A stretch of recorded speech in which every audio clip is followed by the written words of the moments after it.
Welcome to the ICC SME Lab series. I am Professor Dr. Ercüment Erdem, founding partner of the Erdem & Erdem Law Office in Turkey and the chair of the ICC Commercial Law and Practice Commission.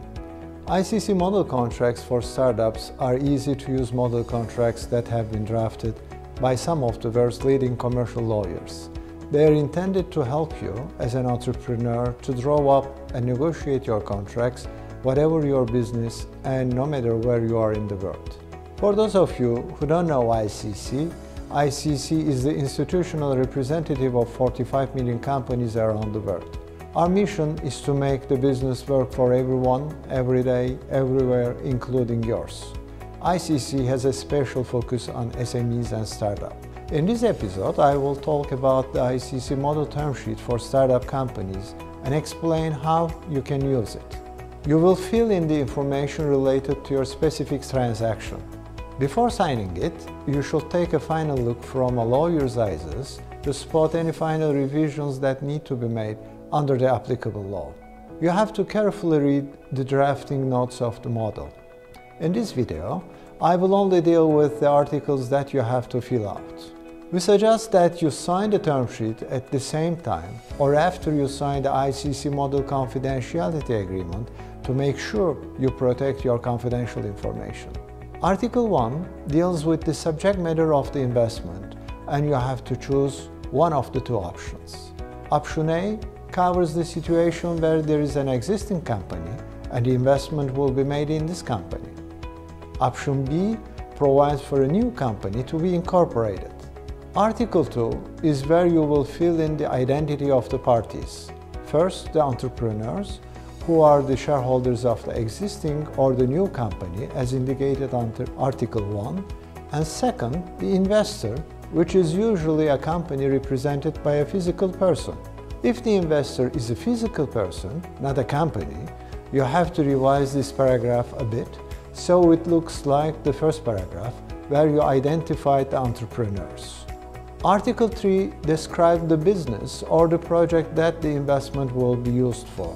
You will fill in the name of the business or the project and a short description of how the invested funds will be used. For example, the business could be related to a cloud-based e-commerce platform, and the investment money will be used to expand into African countries. Article 5 describes the investment.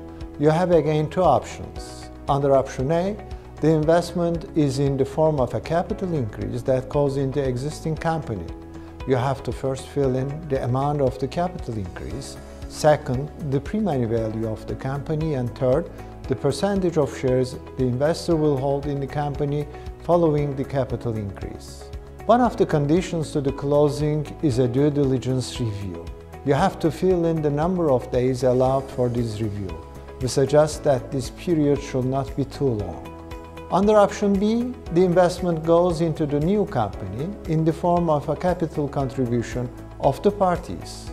You have to fill in the number of shares that the investor will have and their corresponding percentage in the capital once the new company is established. Article 6 provides a list of contractual documentation. There is nothing you need to fill in, but you can add or delete documents from the list. Article 7 deals with the governance and the management of the company. First, you have to fill in the total number of the directors sitting on the board of directors, and then how many of those directors the entrepreneurs and the investor are each allowed to nominate. So, for example, if the board will have 5 directors, maybe the entrepreneurs will nominate 3 directors and the investor will nominate 2. Second, you have to decide how many directors are required for a meeting quorum and how many affirmative votes are needed to make a decision.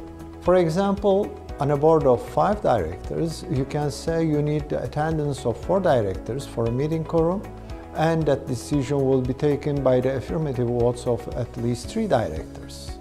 Article 8 applies to deals where the investment will be made in an existing company. This is option A in Article 1, and it is a list of reserved matters that need either a unanimous decision or a qualified majority of the board. Everything on this list is optional. You can add or remove anything you like. You have to specify amounts for some of the listed items, such as limits on the amount of debt the company can take on. Article 10 governs the exit from the company and provides several options to be incorporated in the contractual documentations. You can keep all of them or delete some. Article 13 provides a liquidation preference to the investor. In a liquidation, the investor will receive a multiple of either the capital that was invested or the proceeds arising from the liquidation, whichever is higher. The article proposes a default multiple of 1.5, but you can increase or decrease it. Article 15 proposes a lockup period during which the entrepreneurs will maintain their shares in the company.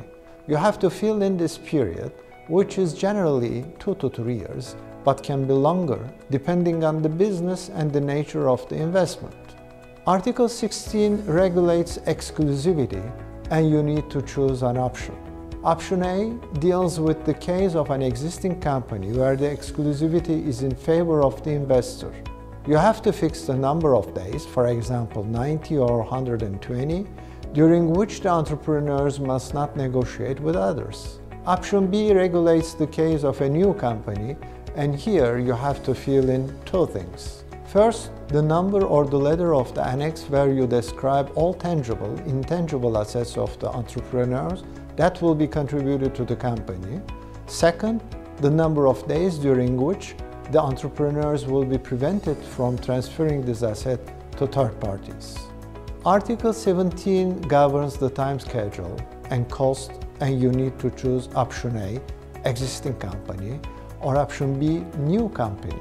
In both options, you have to fix an estimated number of days to execute the contractual documentation after the term sheet is signed. In option B, you also have to fix a price ceiling for the cost of the due diligence review and the preparation of the contractual documentation for both a successful closing and where the closing does not occur due to unilateral decision of the entrepreneur. Article 18 deals with dispute resolution, and you have to choose between arbitration, option A, and litigation, option B. Option A provides for ICC arbitration and is the preferred option. You have to fill in the place and the language of the arbitration, for example, Geneva, Switzerland, and English. Option B provides for litigation before the courts.